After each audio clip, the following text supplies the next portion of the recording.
ओम बुद्धं शरणं गच्छामि, संघं शरणं गच्छामि, धम्मं शरणं गच्छामि। ओम। भगवान बुद्ध को करुणा अवतार कहा गया है, जबकि श्री राम जी को मर्यादा पुरुषोत्तम अवतार कहा गया है, और भगवान कृष्ण को कहा गया है लीला अवतार, लीला पुरुषोत्तम या प्रेम अवतार। और भगवान बुद्ध हिंदू धर्म के अनुसार में भगवान विष्णु के 9वें अवतार हैं। भगवान बुद्ध का जो जीवन का लक्ष्य था वो था धम्मम शरणम गच्छामि, यानी कि मैं धर्म की शरण में जाता हूँ। उनके माध्यम से जो उनके अनुयायी हैं उनके लिए ये शिक्षा है। अनुयायी कौन है? जो साधक है वो उनका अनुयायी है। इसमें भी कोई विशेष ये नहीं कि मैं उनका, ये मेरे ही अपने भगवान है, ऐसे बहुत सारा समाज में प्रचलित हो रहा है आजकल। ये धम्मम शरणम गच्छामि का तात्पर्य है कि मैं धर्म की शरण में जाता हूँ। वो धर्म जो धर्म मोक्ष की ओर ले जाता है, निर्वाण की ओर ले जाता है, जो धर्म बुद्धत्व की ओर ले जाता है, जो धर्म उन्नत योगियों के मार्ग की ओर ले जाता है। संघम शरणम गच्छामि, बुद्धम शरणम गच्छामि, संघम शरणम गच्छामि, धम्मम शरणम गच्छामि। संघ का तात्पर्य है कि मैं सत्संग, संघ का यानी समूह। भगवान बुद्ध ने विहार नाम दिया था, जहाँ जहाँ उनके केंद्र थे उनका नाम विहार दिया, यानी कि वहाँ बहुत से लोग आकर करके उस आचरण का पालन करते थे जिससे कि वो निर्वाण की ओर पहुँच जाएं। निर्वाण कहें, उसे मोक्ष कहें, यानी जन्म मृत्यु के चक्र को तोड़ना कहें। भगवान बुद्ध के बचपन का नाम था सिद्धार्थ। कपिलवस्तु में उनका जन्म हुआ था। जन्म के समय में ज्योतिषियों ने उनको ये बोला था, उनके माता पिता को बोला था, यदि ये बालक के जीवन में दुखी व्यक्ति दिखाई पड़े तो साथ में अगर ये, उसके साथ में अगर ये किसी ऐसे उन्नत महात्मा जिसने बुद्धत्व पा लिया है उनके दर्शन कर लेगा, तो ये बालक, जहां इसे चक्रवर्ती सम्राट होना चाहिए था, ये महान योगी बनेगा।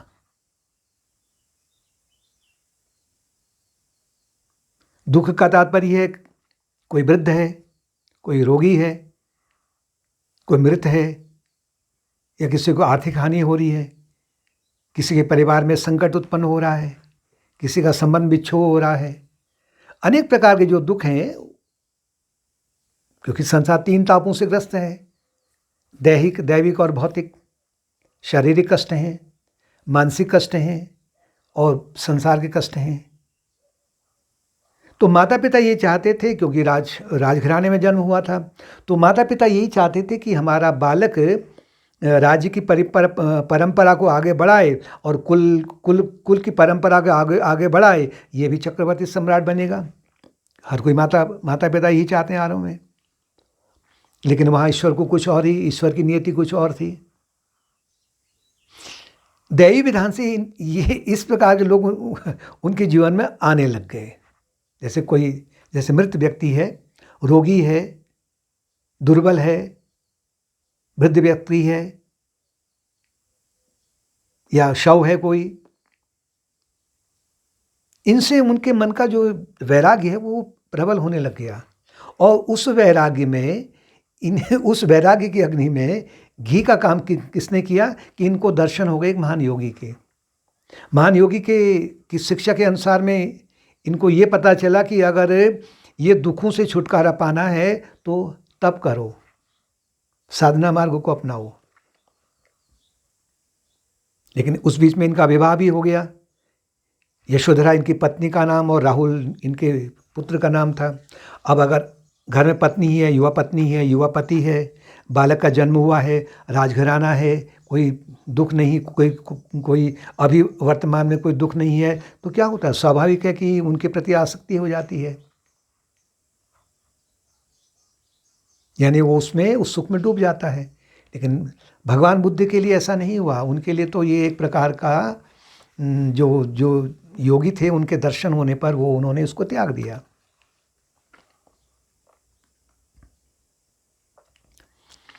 सन्यासी जो थे, उन्होंने जब इनको पूछा, उन्होंने जब सन्यासी से पूछा तो इसका उपाय क्या है, तो उन्होंने कहा कि जीवन में अगर ये जन्म मृत्यु जरा व्याधि से दुख अगर दूर हो रहना है, अगर निर्वाण पाना है, तो तुम्हें चत्वारी आर्य सत्यानि, 4 आर्य सत्य को अपनाना पड़ेगा। चत्वारी आर्य सत्यानि, ये बुद्ध भगवान का मुख्य उपदेश है। वो कौन है? 4 नोबल ट्रुथ्स, यानी जो आदर्श वाक्य हैं, सत्य है। पहला हेय, दूसरा है हेय हेतु, तीसरा है हान और चौथा है हानोपाय। हेय का मतलब दुख क्या है? दुख क्या है? जीवन में जो भी आ रहा है, यानी जन्म हो रहा है तब दुख है, मृत्यु हो रही तब दुख है, वृद्धावस्था है तब दुख है, रोगों से शरीर घिर गया है वो भी दुख है, आर्थिक हानि हो गई वो भी दुख है, एक्सीडेंट हो गया वो भी दुख है, लोगों का अपमान सहन करना पड़ रहा है वो भी दुख है। तो अनेक प्रकार के जो दुख हैं, यही दुख है। यदि अगर साथ में, क्योंकि बचपन की याद नहीं रहती है, यौवन में तो शरीर ठीक रहता है, निरोगी रहता है, माना घर परिवार भी ठीक है, राजघराना है, कोई कमी नहीं है, अगर माना उस जीवन का लक्ष्य निर्वाण प्राप्त करना नहीं है, तो वो भी दुख ही है, वो भी हानि ही है, वो भी है ही है। हे का मतलब दुख, वही दुख ही है वो भी। इस दुख का कारण क्या है? दुख का कारण है तृष्णा, आसक्ति, पुत्रेषणा, लोकेषणा और वित्तेषणा। पुत्रेषणा का तात्पर्य है कि संसार में रहकर कि मेरा जो कुल मर्यादा है आगे को बढ़ती रहे।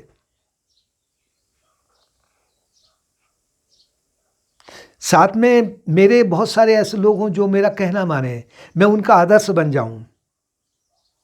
ये भी हान है, तो ये भी दुख का कारण है।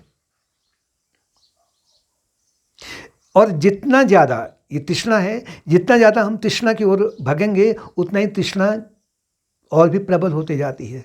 तृष्णा ने जीर्णा वयमेव जीर्णा, यानी शरीर जीर्ण हो चुका है, लेकिन तृष्णा वही नव यौवन में भरे रहता है, नव यौवन बन जाता है इसमें।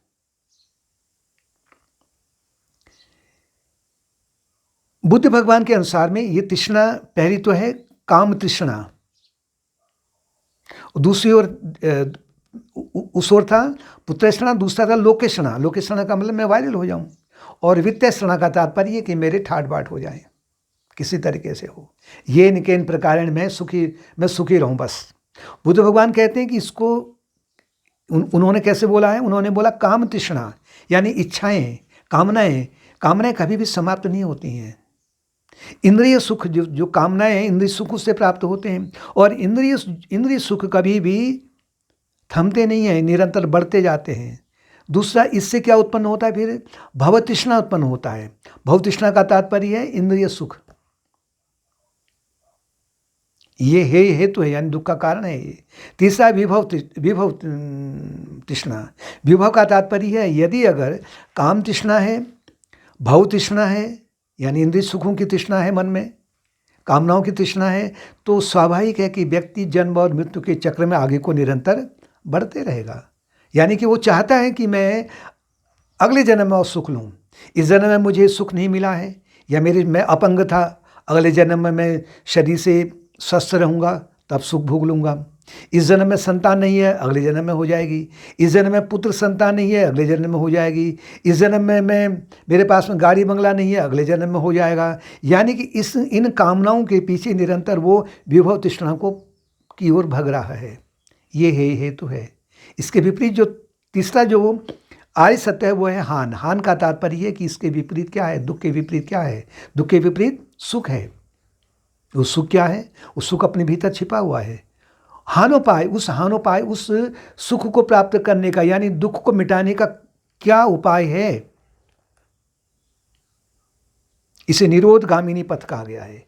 निरोधगामिनी पथ का तात्पर्य है कि जहाँ तृष्णा का जो मार्ग है वो थम जाता है, हे का मार्ग थम जाता है, हान का मार्ग या सुख का मार्ग आरंभ हो जाता है।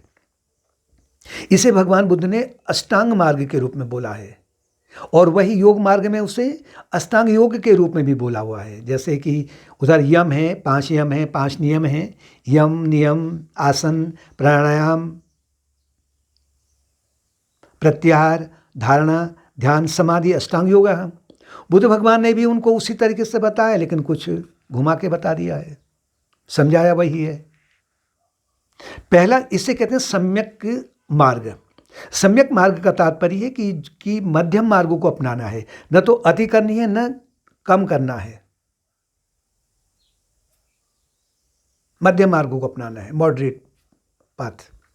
इसमें पहला जो सम्यक मार्ग है वो पहला है, जो अष्टांग मार्ग है पहला है सम्यक दृष्टि। सम्यक दृष्टि का तात्पर्य है जीवन के प्रति एक सकारात्मक दृष्टिकोण। मेरे जीवन का लक्ष्य क्या है, इसको अपने साथ में रखे रखना। भौतिकता मेरा लक्ष्य नहीं है, मेरा लक्ष्य निर्वाण प्राप्त करना है, ये सम्यक दृष्टि है। दूसरा है सम्यक संकल्प। अगर ये दृष्टि है कि मुझे मोक्ष पाना है या निर्वाण पाना है, तो उसके लिए उसके मन में एक संकल्प निरंतर भीतर बैठे रहना चाहिए कि मेरा जो संकल्प है वो है कि जन्म और मृत्यु के चक्र से मुक्त हो जाना। तन में मनः शुभ संकल्प मस्तु, शिव जी की पूजा में भी आता है कि मेरा जो मन है वो शुभ संकल्पों से युक्त हो। तीसरा है जो अष्टांग मार्ग में, वो है सम्यक वाचन। सम्यक वाचन का तात्पर्य है कि वाणी ऐसी बोलिए मन का आपा खोई, औरों को शीतल करे आपों शीतल होई। इस सम्यक वाचन में भगवान का अर्चन है, पूजन है, इत्यादि भी है, सत्संग इत्यादि है। फिर है चौथा सम्यक कर्मांत, यानी कि ऐसे कर्म किए जाएं जो कर्म हमें बंधन की ओर नहीं ले जाते हैं, जो कर्म हमें मोक्ष मार्ग की ओर ले जाते हैं, निर्वाण की ओर ले जाते हैं, उन कर्मों को अपने जीवन में उनको संपन्न किया जाए। पांचवा है सम्यक आजीविका। सम्यक आजीविका का तात्पर्य है कि जीवन को यानी शरीर के माध्यम से ही निर्वाण प्राप्त करना ये आवश्यक है, तो इसके लिए आजीविका की आवश्यकता है। तो वो जो आजीविका है वो धर्म से युक्त हो, यानी नीति से युक्त हो, शुद्ध आचरण से युक्त अगर आजीविका चल रही है तो वो अष्टांग मार्ग का ये पांचवा पथ है, पांचवा नियम है। फिर छठा है सम्यक व्यायाम। सम्यक व्यायाम का तात्पर्य है कि एक तो शरीर को अपना स्फूर्ति में रखना, और सम्यक व्यायाम में फिर आता है कि प्रयास करना, यानी कि उस निर्वाण प्राप्त करने के लिए हमें प्रयास भी करना आवश्यक है। दैनिक जीवन में जो कर्म आ रहे हैं उनको ठीक से निभाते हुए लक्ष्य हमारे पास में सम्यक दृष्टि होनी चाहिए। फिर सातवां है सम्यक स्मृति। स्मृति अनेक प्रकार की हैं, गलत स्मृति भी है और अच्छी स्मृति भी है। जो अनुचित स्मृति है उसको हटाया जाए, और जो ऋषि मुनियों ने जो बोला है वो स्मृति को रखा जाए सामने। जो वेदों की शिक्षा है उसको अपनाया जाए। संत महात्माओं ने जो हमें कहा है उस स्मृति को निरंतर अपने मानस पटल पर बिठाए रखें। और अंत में जो सम्यक स्मृति है, जो महान स्मृति है, वो है कि मैं वही अजन्मा अजरमर आत्मन हूँ। और फिर आठवां है सम्यक समाधि। अगर ये सातों सम्यक आचरण किए जाए तो आठवां जो सम्यक समाधि है, यानी कि जो जिसे निर्वाण कहते हैं, जहाँ जन्म और मृत्यु का चक्र टूट जाता है, जहाँ दुख पूर्ण रूप से मिट जाता है, और वही जो हानोपाय है वो समाधि में वो स्थित हो जाता है।